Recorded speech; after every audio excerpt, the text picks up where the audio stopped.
District 7. Joins us now on KMOX. Good morning, Mark. Hey, hi, Chris and Amy. So we were having you on today for a couple of different reasons. One of them is that first and foremost, let's talk about this new bill. It's Senate Bill 190, which would be some property tax relief for senior citizens. Explain exactly what it is. Sure.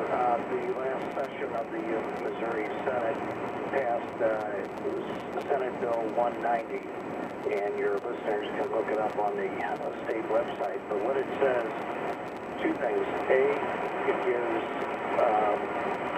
the senior citizens of our community that get Social Security, that benefit will not be taxed under Missouri income tax, so that's part of the bill.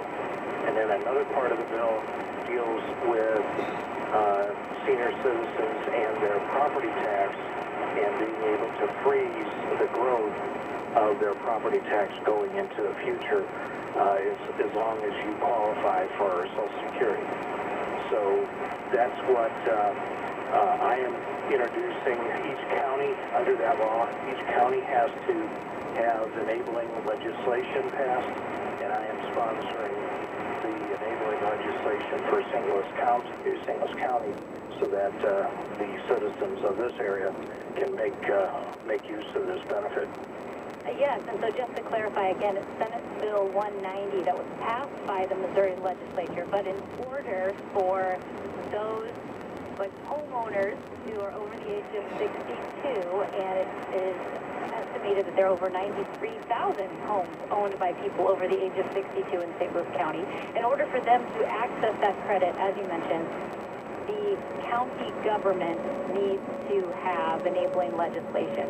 So does that imply there will be some counties in the state of Missouri who will not tap into this tax credit? I don't know which ones it would be, but conceivably it could be if that county decides not to be part of this. Now, if the residents of that county, whatever that may be, think they should be part of it, there's another mechanism as part of the Senate bill that they can petition. They can have a petition drive to put it on a ballot and get it voted in by the residents of that county. So there's two ways it can be put into effect. One is by a ballot initiative, and the other is by an ordinance, which is what we're trying to do here in St. Louis County. So is this in addition to, this is not the same thing as the Social Security tax benefit for people who were, prior to this, Social Security was taxed if you made over $85,000. Now it's over $100,000. This is a completely different thing, right? Right. This is, let's say the bill itself has two parts. The first part is that if you will make money, I think up to about $100,000 in Social Security benefits, which are very few people, if not, probably no one out there, but that benefit will not be taxed under Missouri income tax. You'll still be taxed under the federal system, but you won't get taxed under the state system. So that's part of the bill. And then the other part of the bill is dealing with property tax, which everybody is complaining about right now with the huge increases we're seeing in the assessed value, which usually translates into additional tax increases for people under the personal property tax. So this can't happen at a better time for many people because it will set up the future of they will not pay more than next year's assessment on their home and their taxes on their home going forward. So if someone is, say, paying $5,000 in property tax next year, that's as high as it will go because in future years the adjustment will kick in and they'll get a credit. Do you know, is there an estimate for how much money total and tax credits will be the result of this? It's hard to judge at this point, and making sure that everybody benefits from it, that can benefit from it. You can, as 62 is the first year anybody can qualify for Social Security retirement benefit. benefits. And so it'd be hard to judge how many people out there that apply and are eligible and going forward. Estimated, like you said before, about 93 or 94,000 households in St. Louis County, so 400 and almost 90 households would be eligible for this tax credit. Some of the opposition that I've seen is that this is a potential lost revenue to the state of over $300 million per year. What's your response to that, and how do you make that money up? Well, it would be balanced over all the taxing authorities that make up your property tax. So if you look at your property tax bill today, flip it over on the map, you'll see the 20 or 25 taxing authorities, from school districts to fire districts to zoo and the museum districts and such, and they each have a piece of that pie.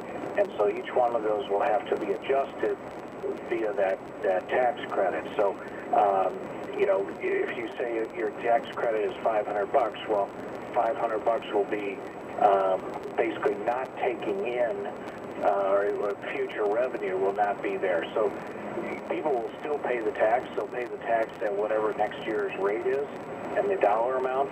They just won't incur the growth and the increases that have been set in place by these other taxes. So they will get a credit. So going forward, it gives them some stability and some predictability as a senior, that you know you're not going to keep getting, you know, another $500 or $1,000 in property tax every couple of years going forward. And just to clarify, because I know there's been a lot of discussion about the budget issues in St. Louis County and St. Louis County being short on funds, how would this affect the county budget? I think it's going to affect it very little, because we get a very small piece of that property tax bill that you pay. Even though everybody makes out their check in December to the county of St. Louis, we are just a cost for all the other 20 or so taxing districts. So we actually make more, the county actually makes more sometimes in the handling fee that we charge to collect all the taxes than we do in actual property tax coming into St. Louis County. So it will have some effect, but again, everybody's still going to pay tax. Nobody's getting a free pass. They're just not going to pay the growth in the future, if there is growth, when it comes to And Mark, before we let you go, I also wanted to bring up the bill that keeps on giving, and that would be the bill that was passed by the county council restricting pedestrian movement on roads in unincorporated St. Louis County and on county-maintained roads. I know we had you on before for some clarification, and I was wondering if you could clarify even further what this means for runners and walkers. It's been a huge issue, especially on social media, for runners, walkers, and cyclists. I know Runner's World magazine picked it up. There was some confusion in the Post-Dispatch. The story that covered this bill restricting pedestrian movement showed and interviewed a woman walking on Wydown, which is the famous pedestrian road in Clayton. And to clarify, this bill would not even affect Wydown because it is in the city of Clayton, and that road is not maintained by the county. In that case, yes. This only affects unincorporated St. Louis County, which is pretty much South County and a big chunk of North County. Other municipalities in the county have their own ordinance, similar or in some cases different.